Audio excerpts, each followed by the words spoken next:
In today's video, I'm going to teach you how to use portfolios in Asana. A portfolio is your control center for multiple projects, letting you see progress, status, and key dates all in one place. If you manage several initiatives, this is how you keep everything aligned without digging through each project one by one. Start by heading to the Asana login page. On the sign-in screen, choose Continue with Google. Select your Google account and give it a moment to authenticate and load. If your organization uses single sign-on, this will take you straight into your workspace, and from there, everything we do will be the same. Once you're in Asana, look to the left sidebar and click Portfolios. If you don't see it right away, expand your navigation or check that your plan includes portfolios.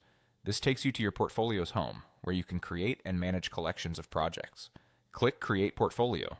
Give your portfolio a clear, descriptive name so teammates instantly understand its purpose, for example, Q1 marketing initiatives or product launch programs. Next, set privacy. Choose whether this portfolio is private to you or shared with specific teammates or teams. A good rule of thumb, keep strategic or sensitive portfolios limited to the relevant stakeholders and make broader operational portfolios visible to the team that needs them. Now set the default view. You can choose the layout your audience will see first. List for a compact overview or timeline if you prefer a schedule view. Think about how your team typically reviews work and status meetings and pick the option that best supports that discussion. You can always change this later. Click Continue to create the portfolio. From here, select Add Projects. This is where the portfolio becomes useful. If you're prompted, go to the portfolio, then choose the projects you want to include. Search by project name, select the ones you need, and add them. You can add as many as makes sense for your oversight, and you can always return to add or remove projects as priorities shift.